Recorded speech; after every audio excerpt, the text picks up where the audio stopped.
So we're, tonight is August 13th, 2019. We're doing Sur Rabbanon, Volume 2. We're still in Hilchas Talmud Torah 1, page 147. Welcome, Michael. Last week we began Hilchas Talmud Torah.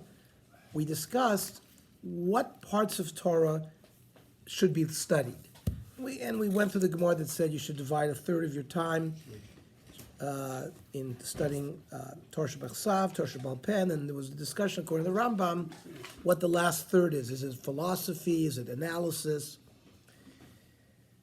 So, page 143, based on the sources we've seen so far, it seemed like most of the learning we should be doing is in Gemara. Where does halacha fit into this? Should one make time to study halacha as well?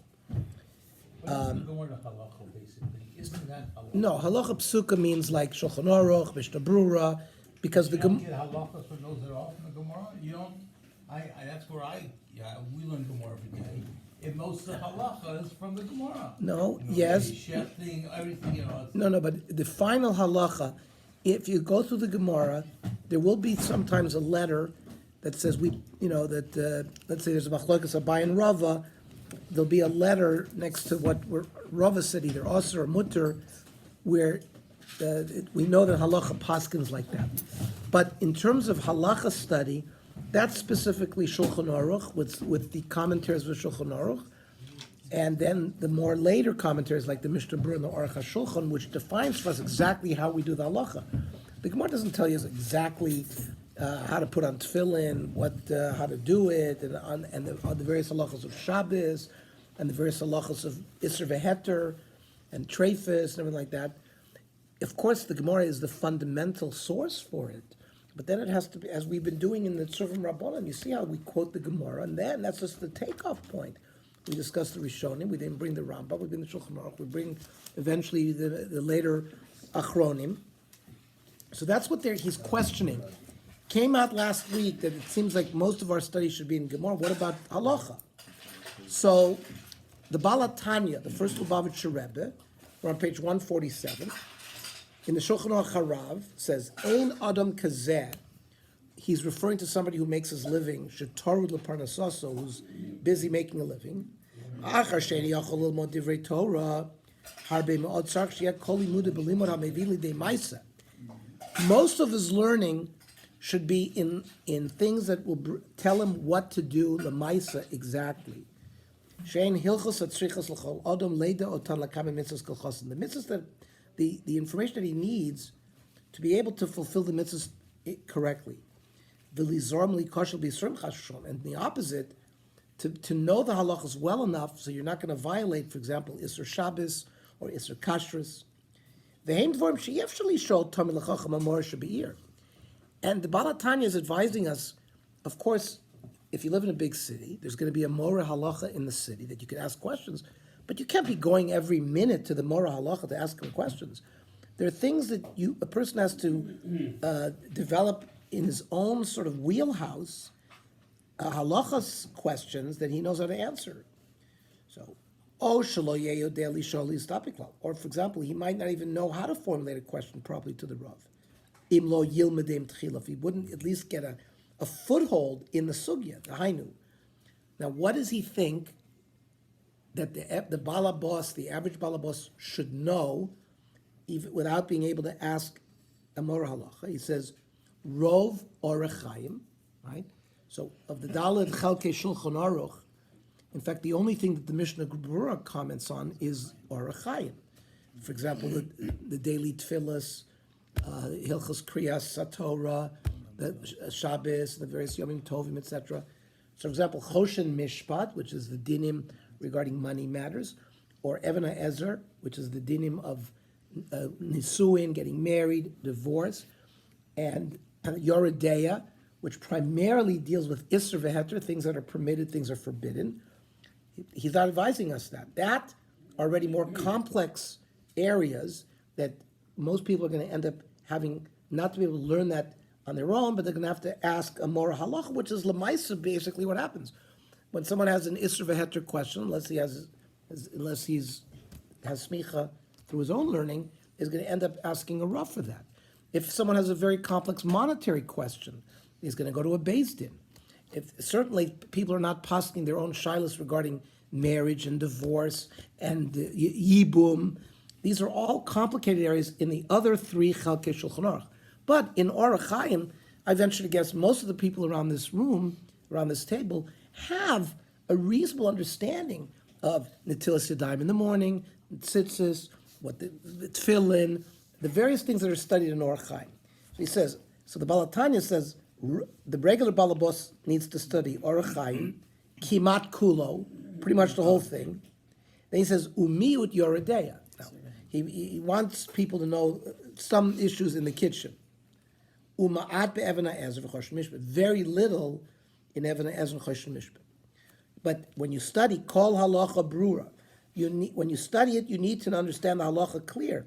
Mitayma me'atalmud mefarsha. So he really wants you to do what we're doing in Servant Rabbanon. He wants you, even the basic halachas that you could learn in the Mishnah Berurah, he does want you, though, to start from the Gemara. What was the source of the halachas? Take it through the Rishonim as best as you can, the Rambam, the Rif, like we've been doing, the Rosh maybe. And you can see all of that in the tour. Basically, if you learn maybe the Rambam and the tour and the Beis Yosef, the tour will tell you which Gemaras, what the Rishonim say about it. The Beis Yosef will sort of crystallize. The Beis Yosef, who was Rosh of Karo, eventually took that Beis Yosef and wrote the Shulchan Aruch. Then you take the Shulchan Aruch, and today you could look at the Mishnah Berurah, the Aruch HaShulchan, to be really to fulfill this issue.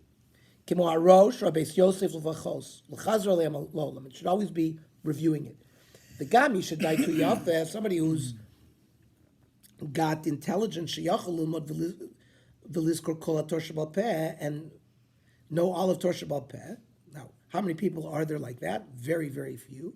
Yesh lo lilmod v'lachzor tchila halachos halalo atzrichas l'maisa. He still says such a person should also start with the halachos that are really l'maisa dika halachos. Ki yesh lehen din kedima al shar kol halachos she'ein tzarich l'maisa drach. Binyan Beis Hamikdash, kodshim. Of course, the Briskers established this minig to learn kodshim, but the halacha l'maisa does not apply today. We don't have the Beis Hamikdash. So what the Baal HaTanya is saying is, even if you're a big lamdan, you have the capability of being a lamdan, you should still put under your belt first the halachas that you need tzarich l'maisa. So, or limud ha'agadot, maybe gam kein l'demaisa, or various agadatas in the Gemara that leads to certain musar, to certain moshel and a nimshal that is important, that brings you to the demaisa, right? Lizbonim mitoch musar haskel k'mosh bar l'malo, umishlo gil amidazu. Yilmad b'sifrei Musar. Read the Choyves Halavavos. Read the Mesilas Yesharim. Umishalo higil amidas. Right, Shenivnu divreim ala midrashim v'agodas. They're also built on the various midrashim. Umamri Azor. The Chosam Mevada Kriya beTanach li'itim u'zomanim. And of course, a little bit of Tanakh, certain times, as he explained above. Sheyesh adam kibima alkol. The Taz, in his commentary on Shulchan Aruch, gave a similar understanding. Kosov HaDrisha, the Drisha and the Prisha were also commentaries on the tour. So Yesh Balabatim, Nohagim Lilmod B'chol Yom Gefet. So the minig for Balabatim who went to work, they would learn Gemara, Perush Rashi, and Tosfos. That's Gefet. V'lo Shar Poskim. They didn't do the Rif. They didn't do the Rosh. They didn't look at the Mordechai or the Rambam. Rashi and Tosfos. Umivi and Raya, they would bring a Raya to their minig. Mehad Amin and Sof Nida Tan Velio, Kol Hashona Halachos B'chol Yom, Muftach Lo Shehu Ben Olam Haba. Whoever studies halachos every day, similar to what Jerry wants to say, that l'chora, if you study Gemara, you're learning halachos. Avali Nira, says the Taz, Sheyesh Limod Sifrei HaPoiskim Dinei HaTorah. So the Poiskim, who eventually write down the Psak Halacha, Kimo Arif, Umordechai, Vaharosh, right? The Rishonim, they're in back of every Masechta, who very often, both the Tur and the Shulchan Aruch will bring, will say the Halacha is based on these earlier Rishonim. So the zeu shorsh ve'ikar l'toratenu. Ve'enim yotzim klal b'limud gefen. If you're just doing Gemara, Rashi, and Tosfos, you're never going to touch that. The Tvenim V'Leil Kvar Kos of Rashi Sham Ashon Halachos Perush Halachos Psukos. In explaining that pasuk, where that Maimer Chazal Kol Ashon Halachos Kol Yom, Rashi himself said, you need the halacha psuka. What's the final psak halacha? After all the diyun and the machloikas and the pilpul, everything like that, how do we paskin? So that's really where we have to get to. Mashkas Rabbeinu Tam Kan, Shas Bavli Bolul. See, Rabbeinu Tam, remember we had this source before. In discussing what Torah should we learn, he recommended Talmud Bavli because it's Bolul. Talmud Bavli is mixed up with many things. There's Agadata, there's Halacha, more than the Yerushalmi. So Rabbeinu Tam recommended Talmud Bavli. In fact, in the Ashkenazi world, and even in the Sephardi world, eventually Talmud Bavli did become the dominant Talmud, more than Talmud Yerushalmi, that eventually was studied in the yeshivas, that eventually all the halachas were based on. So, Mashakos Rabbeinu Tam Shas Bavli Bolul, Koya Mashakos Lufnei Zeh, it's what he said before, Alimud Tesha Shos B'Yom. Remember, we divided up the day a certain amount of hours. Kivan Shesh Lo Pnai Godol, this is referring to a person who's not going to work, who has a lot of time, so Yilmod B'Shas, Aval Hanach Bali Batim, but the Balabos, who has to go to work the majority of his day, She'enam Lo Imdim Rak Gimel Dalet Shos, they only have 3 or 4 hours in the day to learn. Lo Yilmadu B'Shas L'chud Kei Nirli. So according to the Taz, even studying a page of Gemara with the commentary of Rashi and Tosfos is not ideal for one who's working. In addition, the commentary of Rabbeinu Tam discussed above fulfilling one's obligation to study Tanakh, Mishnah, and Gemara through learning Gemara does not apply to one who is not spending the bulk of his day on Torah study. Rather, he should spend his time primarily studying works of Allah. In addition, This book here, the bond that we have. this is That's what he's exactly what. following. He's following This is the exactly. word of the Taz. That's why This they is bring the exactly. Well, No, this chapter deals which parts of Torah should one learn. We started last week discussing dividing you up into threes, etc., etc. This is where this has led us to.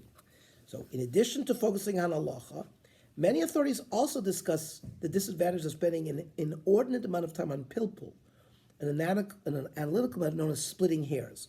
Although developing this skill and sharpening one's intellect is certainly important, and yeshiva students do often spend a large amount of time on it, for those who do not learn all day, it seems that it is unwise to focus on this. For example, the Maral sharply critiques those who spend too much time on pilpul. In addition, the Gra is commanded as recorded as commanding his students to focus on studying 2 pages of Gemara a day with Rashi and reviewing it, as well as studying the Shulchan Aruch or Chaim, which seems to suggest that the Gra is also focusing the student on halacha psuk.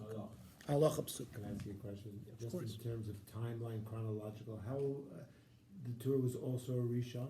Yes. How much much later did he live? The Tur is the son of the Rosh Rosh. and Rif? Okay, so Marami Rottenberg. Are we talking about just 1 or 2 Hang on. generations? The Maran, right, the German towns of Worms, Speyer, Magenz, from the time that the Crusaders, 1095, the Marami Rottenberg was like the Maor, was like the Maor Agola. And the Ramah is always referring to Marami. He lived in the year 1250, 1270. He was taken captive, and he lived in Northern Europe. He was taken captive, and a huge ransom was offered for him, and he gave a psak, he should not be ransomed. Too much money would be spent. Meanwhile, a big balabas ransomed him, and he's buried, and I was in the cemetery in Worms, in Marami Rottenberg, and the guy, Alfred Wimpel, is buried next to him. Why do I mention this? The Rosh was the main student of the Marami Rottenberg. Because of what was going on at the time politically, he ran away to Toledo. So the Rosh, even though he was an Ashkenaz, he ended up the Godelador in Spain in Toledo. Rav Yaakov ben Arosh is the Balaturim. So the Balaturim is, you're talking about 1350, 1390. And he's the one who created the Tur created the first 4-volume. He actually created Orach Chaim, Choshen Mishpat, Evnei Ezra. He created the divisions. And the Tur brings the halacha. He'll bring his father, the Rosh, Adonai Rosh, but he'll bring the Rambam and the Rif. And then the Beis Yosef was the main commentary on the Tur. The Beis Yosef, 50 years later, 1450 in Tzfat, wrote the Shulchan Aruch. So and the Rav Yosef Karo is sort of the bridge. He's like the last Rishon. Who wrote the Sforim to Eretz Yisrael? He must have had. No, there was a community in Sfat. There was a Yeah, but he they must have had from They brought the tour there. the tour there. he brought his own, he wrote the commentary on the tour, so he had They it. must have had a tour. So he certainly brought one, and yes, but these were all manuscripts. This is before print. understand. This is before print. You talk about And two but you centuries asked me. So the Rav Yosef Karo is the last Rishon, and maybe the Ramah is the first Achron, right? Because Ramah, the glosses on the Shulchan Aruch, they are the dividing line between Rishon and Achronim. So now the Taz, the Shach and the Taz, are the main commentaries on the Shulchan Aruch Yoredeya, right? On Orach Chaim, it's the Mogen Avraham, who's the main commentary, and on Yoredeya, it's the Shach and the Taz. The Taz lived 1600, right? So you're talking about 100 years later after the Ramah. So early Achronim, the Gra lived 1800, so he's like sort of the first of the later Achronim, right? The Gra, Chassam Sofer is 1815. The Aruch HaShulchan is 1880 to 1920. The Mishnah Berurah died 1933. So you understand the later Achronim, I would say, from 1800s on. The early Achronim are the Shach, the Taz, the Mogen Avraham, and the Ramah is the first. Does that answer your question, Bernie, in terms of chronology and where we are? Okay. So it continued. What should working individuals in modern times learn? Again, things change based on what's going on. The sources that we've seen so far describe an ideal program of Torah study for those who study in yeshiva or kollel full-time or part-time. But it still does not sound very practical for those who work full-time. How should one who is limited in the time available for Torah study divide his time? What should he learn? The Mishnah Berurah, right? He comments on Shulchan Aruch Orach Chaim. He says the following: Kuf Nun Hey, Chayv Adam Lilmod B'Chol Yom Torah Shebechsav Shu Tanach U Mishnah U Gemara U Poskim. Period. I think the Mishnah Berurah is talking about real Talmidei Chachamim, but Ubali Batim She'enam Lomdim Rak Gimel Odalet Shos B'Yom. Look at how the Mishnah Berurah is writing in 1933. Right, 1933. He says Balabatim who study 3 or 4 hours a day. He understood that they went to work. They were shoemakers. They were tailors. They were whatever they did in business, right? But they were coming home and learning 3-4 hours a day. Lo yilmadu b'gemara l'chud. He shouldn't study Gemara. Or l'chud only. The bezena yotzei letzorch sheyilmod dafka gam sifrei poskim kol echad k'fias agaso. So the Mishnah Berurah is continuing the same vein. Okay, the Mishnah Berurah provides guidelines as to what to do if one misses one set learning session on a one-time basis. In Ira La'onas, he has an accident. And he's understanding that people have set aside time during the day, after davening in the morning, or in an evening, right? And he missed it. Yelav k'mochov, he should treat it like a debt. V'yashlimenu balayla, he should pay back that night. Kedamrin and Ravacha bar Yaakov, Yosef b'miyamama ufar balayla. He would borrow in the day and repay it at night. What does that mean? He would get caught up in something, and he would borrow time away from Torah during the daytime, but he would make sure that night he would repay it. He wouldn't let the debt go even one day. Because for Achronim, when a person leaves shul in the morning, he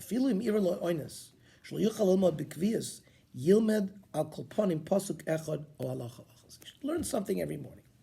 Now, Rav Simcha Ribomitz, who we've seen, was the son of the Piskei Tshuva, so he has added what's called the Piskei Tshuvos, an other area that the Piskei Tshuva didn't discuss. That today in today's modern lifestyle, most people are unable to set aside even the quote 3 or 4 hours unquote mentioned by the Mishnah Berurah for Torah learning for working people, which was apparently the average amount studied by them in the Mishnah Berurah's time. Today, many of those working would like to place themselves closer to the Mishnah Berurah's categorization of onus, extenuating circumstances, in which learning only a very small amount is permissible. Nevertheless, he suggests that one still should strive to dedicate time in one's daily schedule to study some of the subjects mentioned by the Mishnah Berurah. He says it here. Af bizmanenu, the Piskei Tshuva is a current posek who lives today says muatim abalebatim shemagdishim gimel v'dot sheshlim. To have balabatim who are spending 3 to 4 hours a day learning Torah are very few. Mikol makom einhem pturim mikol limudim on his korm. They're not potter from everything that's been mentioned. Yesh l'machalek esitutim. They should esitutam. Their time should be divided. Shemagdishim l'Torah b'shvil limod Tanakh, Mishnayos, Gemara, but Iker Azman Yasku b'Hilchos Shebechol Yom. Later, Ech Lisanig al Pi Torah Limud Sifrei Musar and Sifrei Musar. So he throws a lot at us, and then the Piskei Tshuva claims that even those engaged in full-time study, like those in Kollel, should focus on subjects that relate to practical halacha. Gam elu shetorosam umanasam. Those people whose profession is Torah, upnuim lilmod Torah b'rov shos hayom, and they're spending the majority of their time during the day learning. They're getting a stipend from the kola. They're not worried about parnasa. They have to have Torah knowledge. And the 4 chelkei Shulchan Aruch, the Noisei Kelev, the Shach, the Taz, the Magen Avraham, the Chelkas Machokek, which is on Choshen Mishpat, uva Chazorah Tmidis. That's your curriculum. The basics, Shas, Poskim, and you got a Chazorah. Uschus Kedima Yesh Lo Osa Masechtos. There are certain Masechtos that have certain primacy. V'chelkei Shulchan Aruch hanogim liyadei achrechis l'chaya yom yom. And for example, Orach Chaim you deal with every day, so that's going to be more primary. Otherwise, his personal behavior will be affected. Even more so, people are going to look at him. They know he's a Talmid Chacham, and if he's not going to do the basic halacha properly, people will learn from that. Otherwise, Yigram Chilul Hashem.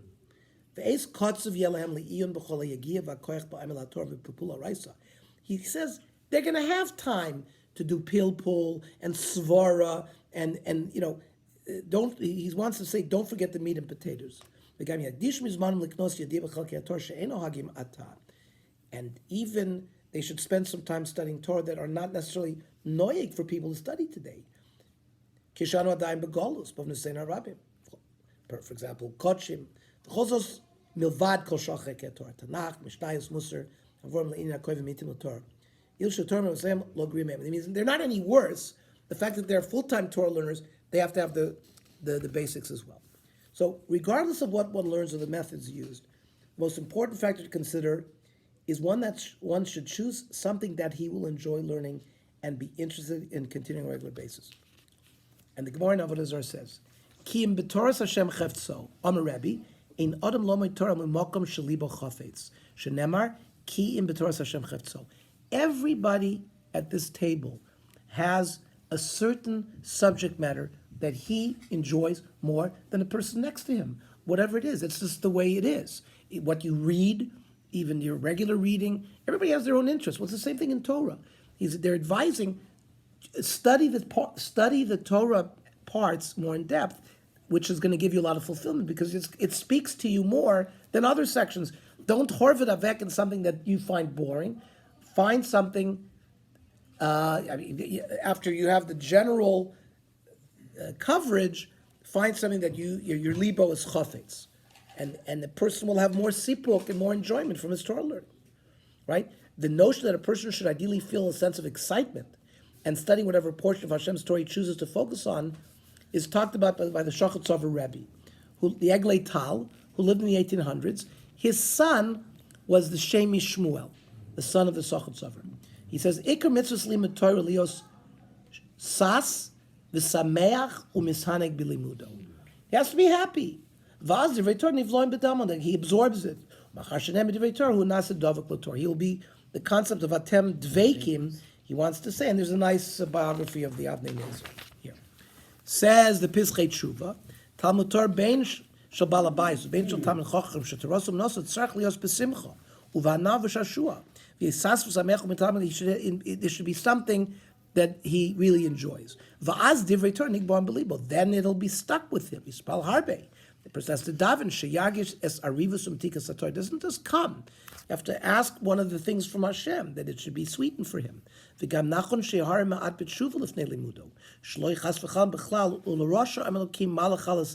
means if you go into study Torah and you're a Rasha, Hashem is going to view that very negatively.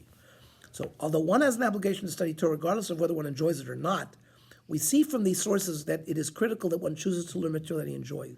Today, this is closely related to a feeling of accomplishment, whereby a person feels a sense of satisfaction from completing, for example, a Daf Yomi, or, God willing, we'll finish the Tzurim Rabbanon, Daled Chelkei Shulchan Aruch.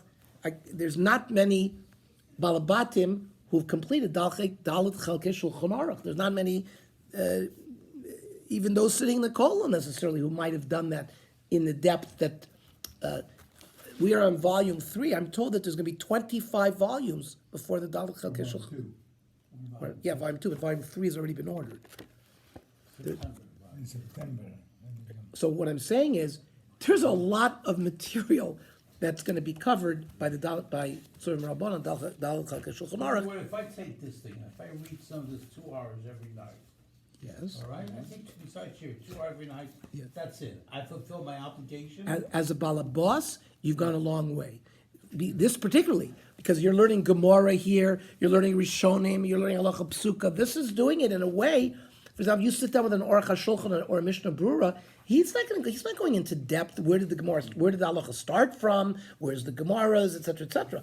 So this is He's not bringing you all the other shittot either. and different shittot. And for example, the Chofetz Chaim died 1933. How many times have we quoted Rav Moshe or Vadia Yosef, who lived 100 years later? Halacha has changed. It's not just the way the Mishnah Berurah says. And the Mishnah didn't have technology. They didn't have in vitro fertilization. They didn't have the various technologies, microwave oven, etc., which the more modern day poskim had to address. Okay, let's go to page 165. We're going to start Hilchos Talmud Torah Beis. Also, in the way it's consumed, we're talking about 70, 80 years ago, Yes. or even 30 years ago, you had to go, and everything was safer. Yes. Today, you can find material, just apps, you find so much information so fast. It's a whole different. And I would say the following. The reason why the Mishnah Berurah said that people used to devote 3 to 4 hours a day learning Torah, there's no radio, there's no television, no radio, there's no periodicals, there may be books, but there was a lot less distraction in daily life. So the things you mentioned, the apps, our phones, our business, on the other hand, so that has distracted us from the time that people used to spend. On the other hand, what you want to suggest is the ease of access of it makes it quicker, too. We can absorb something.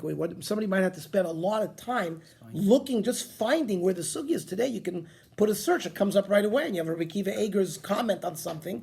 So it's balanced.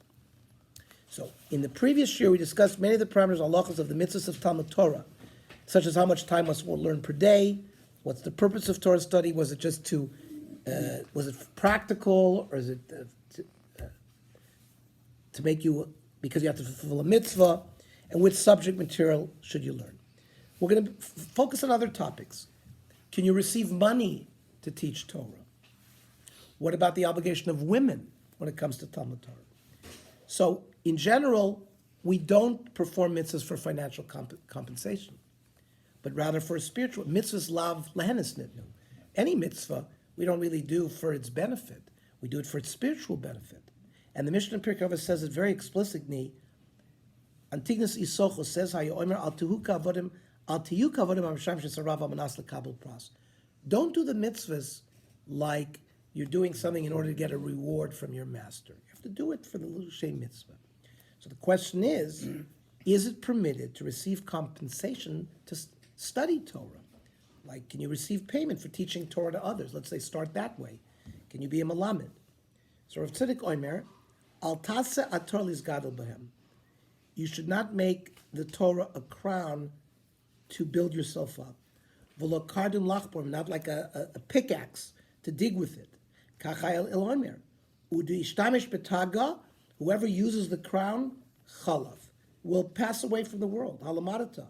Kol hanenem b'divrei Torah notel chayv v'na'olam. So from these Mishnahs so far, and these are very early Tanoim, right? Antigonus Isocho was right after Shimon Hatzadik, Anshe Knesset Gdol. You're talking about 500 BCE.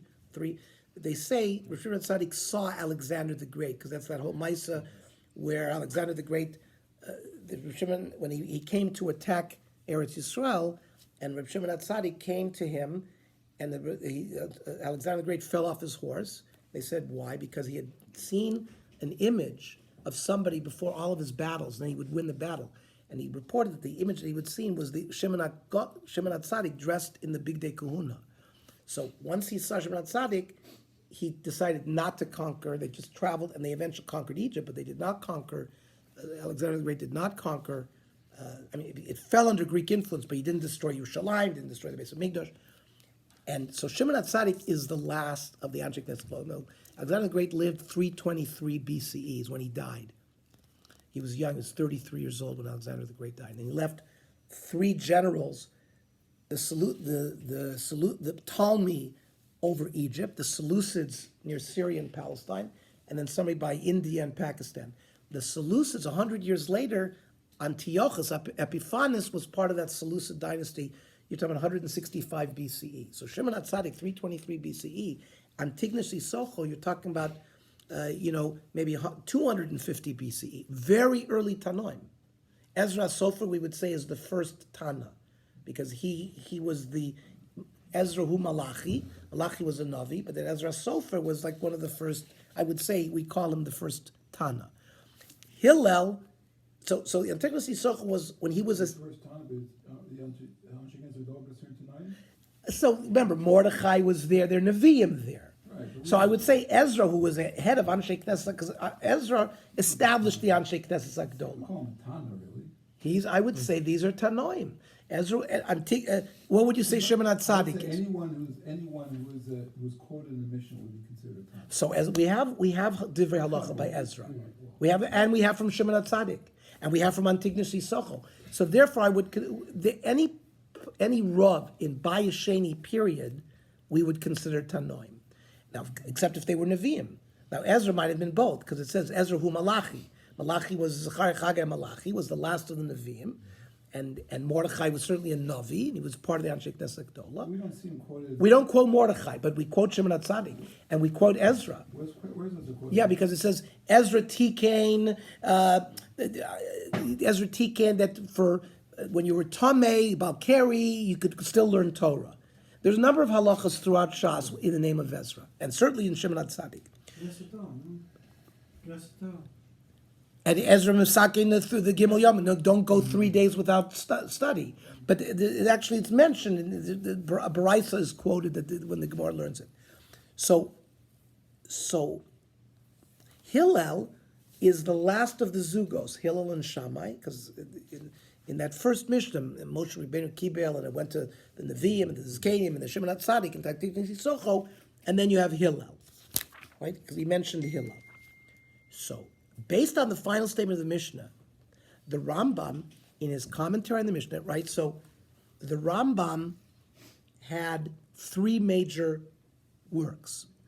So, the Perush HaMishnayos on the Mishnah was written in Arabic, and this is really there was his work that he did when he was young, and then, of course, he has the Yad HaChazaka, his major halacha work. And then you have the Mor Nevuchim, which was a philosophical work. But there are many halachas that we derive from the Perush HaMishnayos, from the Rambam. So it says like this: Ukvar yadata ki Hillel azaken hayachote. He tells us Hillel chopped wood. Vayachotev eitzim. V'lomed lifnei shmei v'avtalyon. Now, the Rambam is going to try to bring us proofs that all the Tanoim worked, that they did not get paid for studying Torah. He was very poor. Yet he was a Rav where his Talmidim are considered to Moshe Yoshua.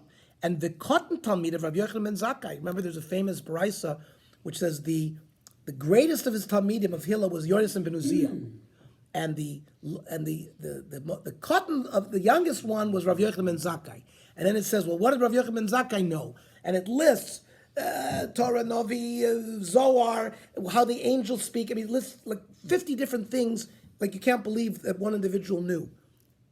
And that was the minor of the Talmidim of Hillel. So the question, and then it ended up by saying that when a bird flew over Rav Yochanan ben Zakkai's head, it would burn up because he was on such level.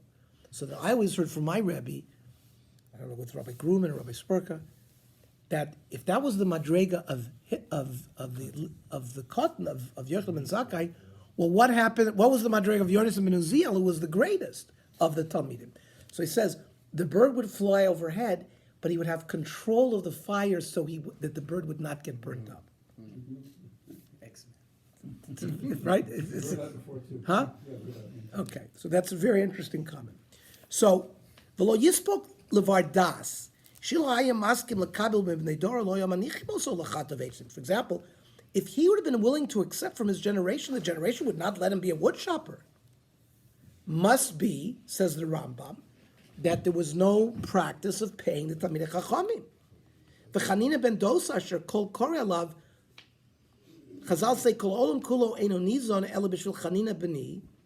The whole world is getting parnasa because of the schus of Chanina. Chanina b'ni himself lives dayo kaf chruvim erev shasher. He lived on boxer, right, on carob.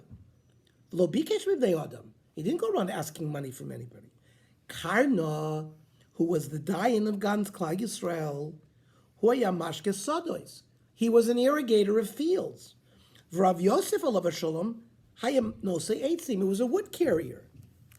The Rambam brings it down in Halacha, in the Hilchos Talmud Torah, Kol hamesim alibo sheyasuk b'Torah v'lo yasem malacha. If a person decides that he wants to study Torah, not work, v'yisparnes b'nat staka, harei zeh chilal es Hashem. Yeah, so how come no one's Hang on, following? hang on. Ubize es Torah. He's embarrassing the Torah. It's a bizoyon.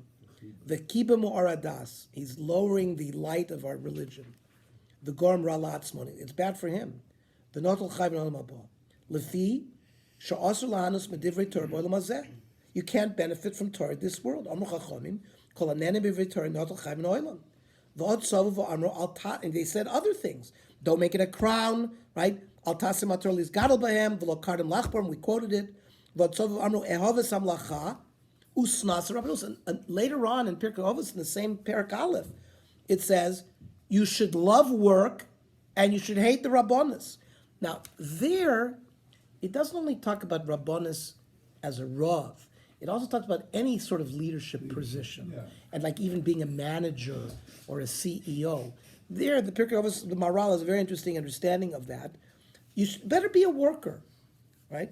To be in charge leads to a lot of problems.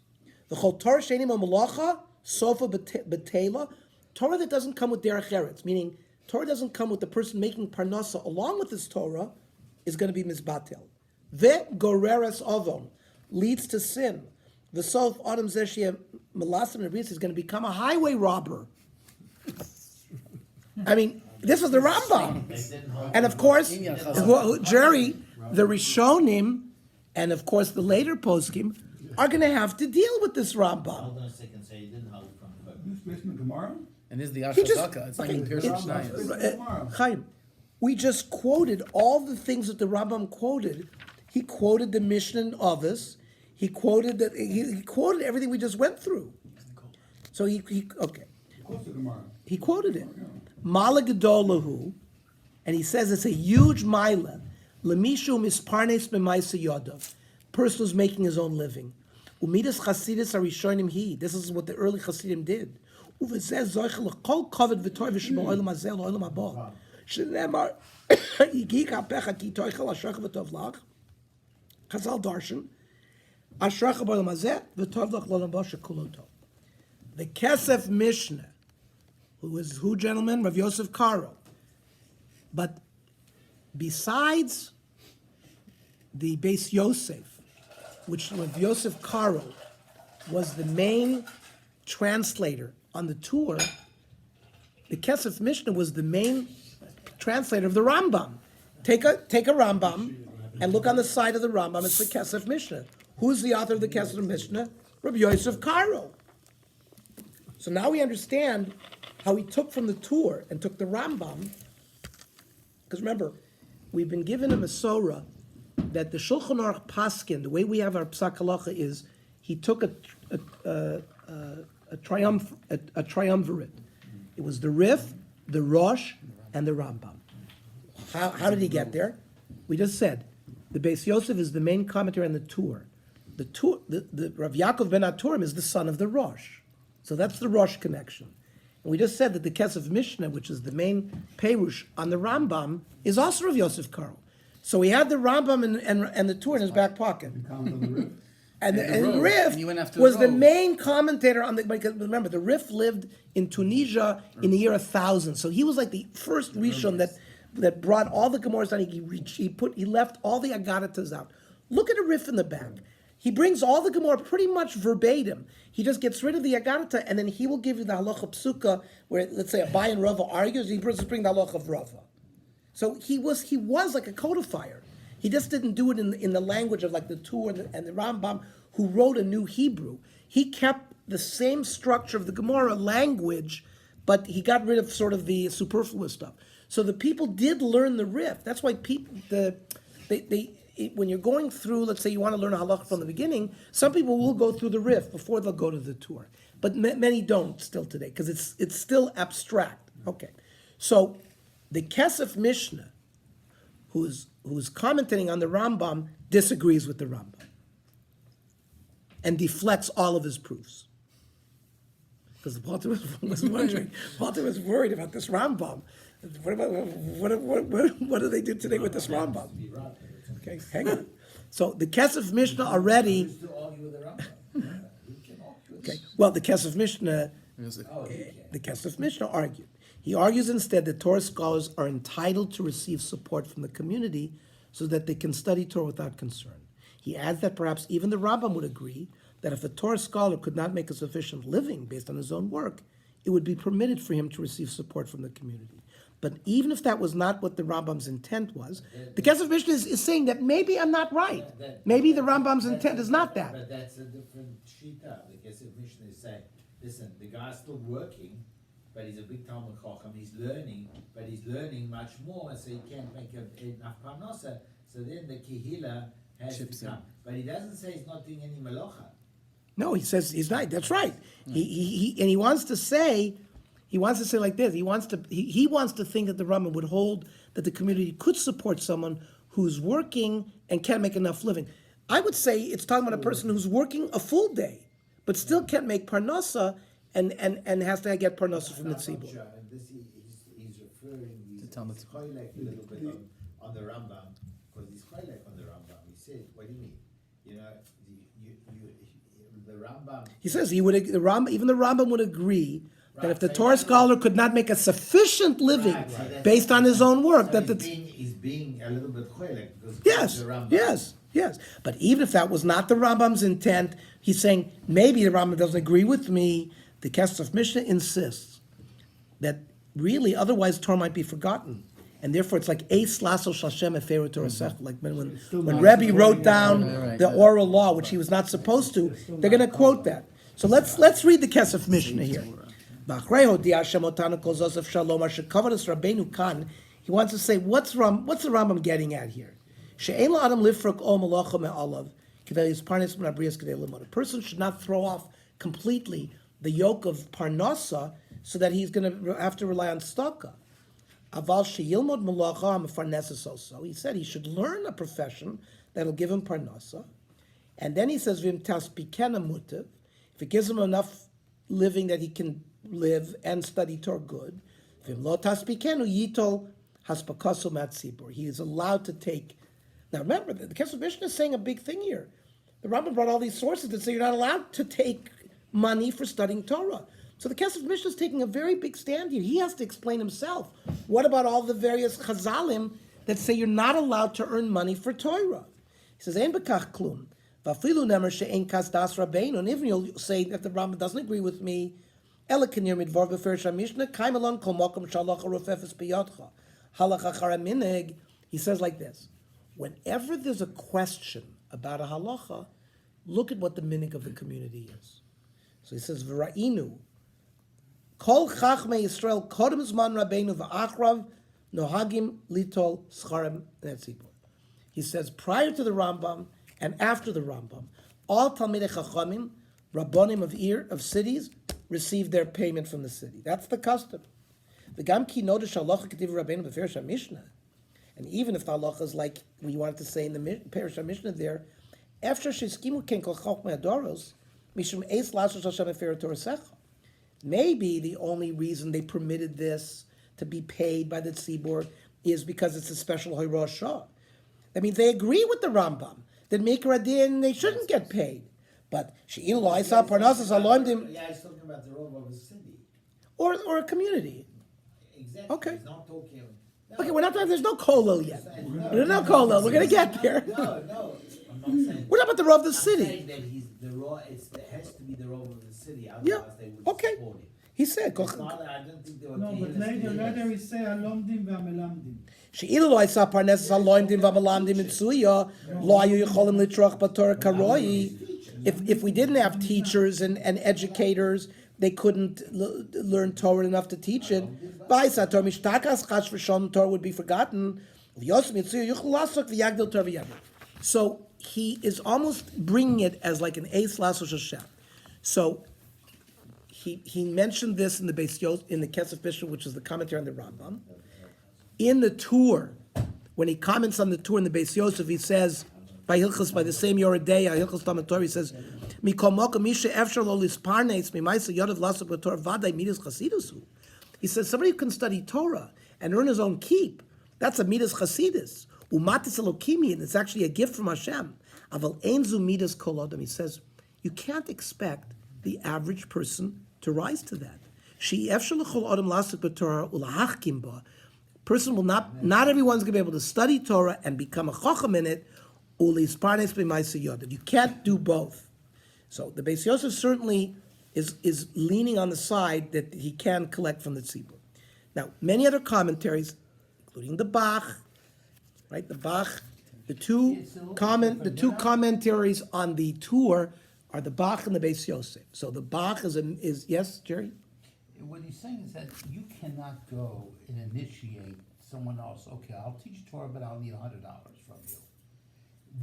What they're saying is someone says, I'm going to, someone gives out of his own goodness, gives him a little tzedakah, after he finishes learning with him, that's a little bit different. It's not the same thing, but you cannot go out there and say, okay, I'll teach you Torah, but, I need this and this amount of money. Let's see what it says.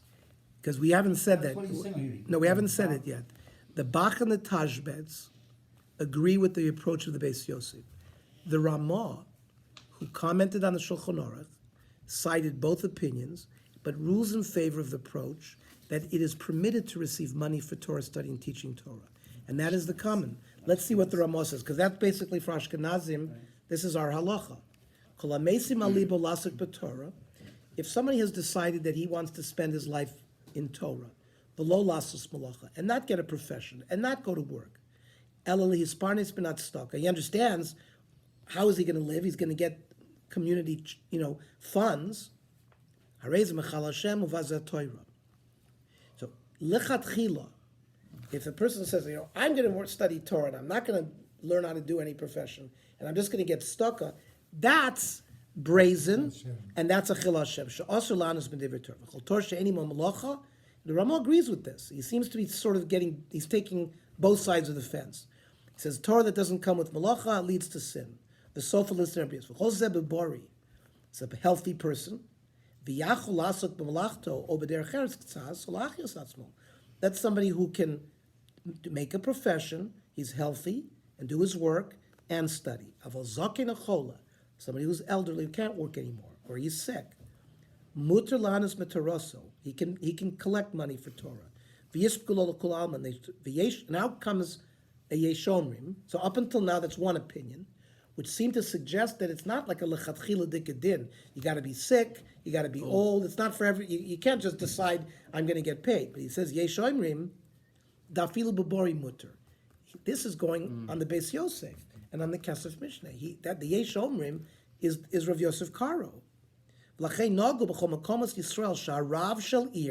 Walter said, we're not talking about Kolel yet here. Talking about the Rav of the city. Yesh lo hachnasa the sipuk me'anshei ha'ir. He's entitled to get his budget from the city. Kidei shelo yitztach la'asok b'malacha b'fnei habrios. He says there's another reason. The Rav, it's a bizoyin for the Rav to be out digging ditches.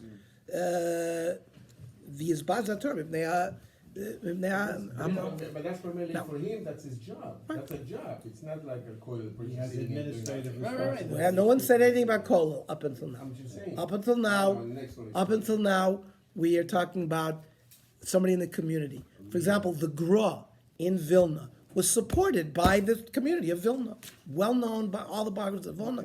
He- You know why? I know, I understand, but every Rabbi Akiva Eger, I think there was a small book written by, the story of the Bartanura when he traveled in Europe, when was Bartanura, when did he live? no, the Barter is 1600, 1700. Commentary on the Mishnayos. Different communities and how they were treating their, the rabbis and how they lived. And he commented at the time that, from his perspective, that the community is incumbent upon them to support the rabbis, because the rabbis, he was seeing a lot of communities where the rabbis were supporting themselves, and they were having a very, very difficult time. And he's traveled around, he saw how they were treated, and he said they should. You see, the Beis Yosef in 1450, 1490 is telling us, Kol Chachmei Yisrael Kodim Zman Rabbeinu V'Achrav Noagim Litos Chorban Tzipor. It's very early. You're talking about 300 years before that seemed to be the minhag. Now, based on what we've learned today, what is the halacha concerning those who study in kollel? Is it permitted for them to receive a stipend for their learning? So many contemporary poskim rule that it is indeed permitted, and encourage those that are capable to study in kollel. The Chazon Ish, in his time, Chazon Ish died in 1953. There was a kollel Chazon Ish. There was a famous meeting between the Chazon Ish and Ben Gurion, where he had 357 Talmidim, and he asked for deferments for 357. And of course, there's a famous marshal he gave if there's a car going down a hill and somebody going up the hill, who backs up for who? And so he wanted to say that we have a much richer tradition. We go back to Empty carriage right, and a full carriage. right, Who is taking precedent? on a hill. One is going up the hill, one's going down the hill. You have to back up. And empty. Right. That's what he said about the seculars. That they are- Right, well, so he said, we have a rich tradition. So the dialogue between Ben Gurion and Chazon Ish is published. Of the story very, is the narrow bridge, and who is the first one to go? An yeah, empty. I heard the story because there is a din by us as well. If you have an unloaded camel and a loaded camel, the same thing. If you're up and going a mountain, who has to back up and all that? So Ben Gurion apparently he gave the deferment from the army for the 357 Kollel Junge Light. They were in the Kollel Chazon Ish at that time. It wasn't just Rabban Kotler, because they say Rabban Kotler established the Lakewood Yeshiva in 1940 in America. But they also had Kollelim. There was the Poland, the Galicianer Kollel in the old city of Yerushalayim in 1850, 1860, when the Chalukah. They would send mishlochim all over Europe to collect money. So there were koilelim, koilel Galicia, in the old city of Yerushalayim, in the Yishuv Hayashan, in the old Yishuv of Yerushalayim. So there were koilelim. And the Chazon Ish is going to defend that practice. So it's not just an American thing. It was something that was done. It was 300 days, But even in Europe, the koilelim were small, and Slobodka, so you're talking about a few people. So 357, because what did Ben Gurion think? Ben Gurion never in a million years dreamed. He figured that the 357, and in 10 years it'll be 30, and in 20 years they won't exist at all. He didn't realize that now there's 30,000 people in Kollel. That the strength of the Torah movement. No, I'm just saying. I gave an exact. I don't know. 30,000 people in Kollel. It's probably correct. Where? It's probably not more than that. No, I'm talking about in Eretz Yisrael. No, Much more than that. maybe Much- 300,000. That sounds right. Right. Okay. I was actually- All of Kiryat Sefer. I'm thinking 600,000. 30,000 a year. No, year. that's Okay. 10% Okay. population The of arrangement the of Jewish Torah population. Umanuto, because you have to renew Well, it. every Right. year. So it's 30,000 people a year. Per year, So it's- who enter it. Yeah. I see. Or Okay. enter or renew it. Or renew it. Okay. So what does the Chazon Ish say? We'll finish today with that. Hinei yadua, ki lo kachachmos chilonis chachmas haTorah. he says something very interesting. By the way, the Chazon Ish lived in Vilna the vast majority of his life. The Reb Chaim Ozer, in 1940, he was the Av Bezdin in Europe. He was the major posek, the Achiezer. He sent the Chazon Ish to Israel in 1939 we need the Chazon Ish in Israel. And Chaim Ozer died in 1940. Okay, so the Chazon Ish is said to have a neurosurgeon came to the Chazon Ish with a very complicated neurosurgical procedure to do on a child. And the Chazon Ish on a napkin, they still have the drawing. He made a drawing of the brain and what approach the neurosurgeon should take.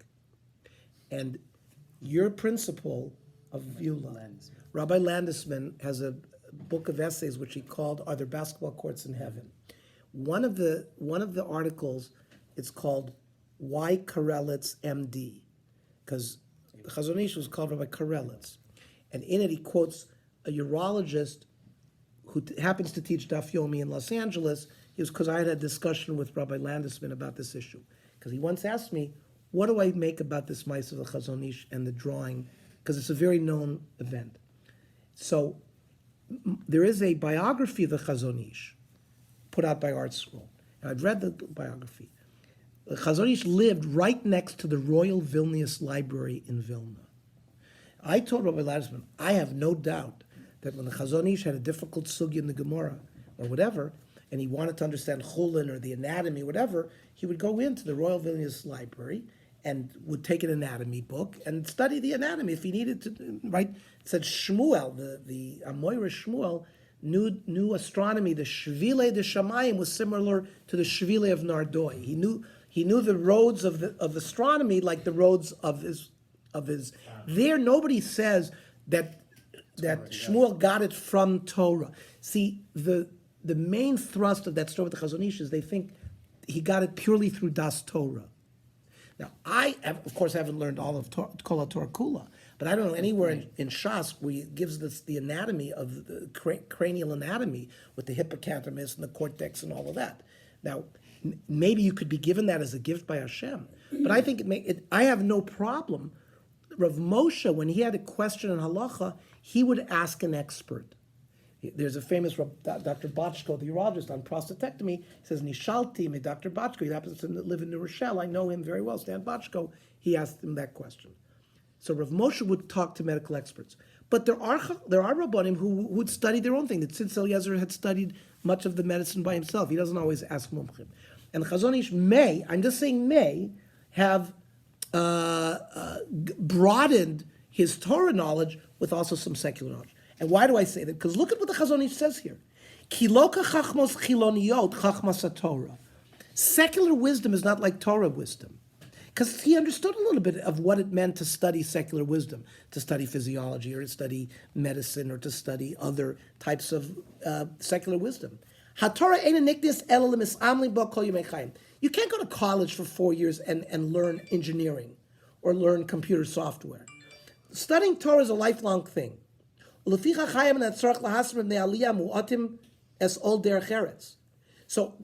people are elevating themselves to become Bnei Torah. They have to remove from them the yoke of earning a living. Listen,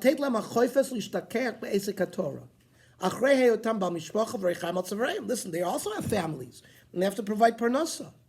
He says, Klal Yisrael is used to this. We used to give Meiser to the Leviim. We used to give Truma to the Kohanim. The Onama Kolalim, Hayushnim B'mayla. He says the Kolalim of his generation were of secondary importance. Ki yeshivos, every young man has to go to a yeshiva. Kvar yiftichus et tzayir b'bitachon gomer. It gives him bitachon, ki lo yifresh min haTorah. Aval ma shonehu hamatzav be'eretz hakodesh. L'nochach hamatzav ha'oveh. He says there's a certain present day difference in Israel presently. Asher hamoshchos hamoshavot, the settlements Shechotem hayudit hanemana chatum alein sfurosena. He says communities, settlements like community Chafetz Chaim, or even I would say Tirat Zvi, the religious moshavot and kibbutzim, they're very few. He wants to say in a nice way that most of the moshavot and settlements are chiloni. V'akar b'sod kiyum amenu, and the concept that the fundamental principle, shator hi nafsha shel am nismach ruach, and that the Torah is part of our DNA, nish'ara lekinyan yachid. It's becoming, only Yechidim understand this.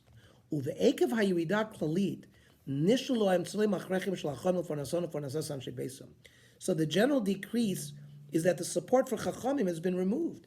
There isn't enough general communal support because there's, again, at the time of the Chazon Ish, in Israel, 1953, 1945, how many religious families who had the means to help support Torah? So he says that the kolim is an important, it's important. Now, for next week, Rav Moshe is going to comment, Rav Ovadia Yosef is going to comment. It's not the final word, but that's certainly where the Chazon Ish is. Okay? My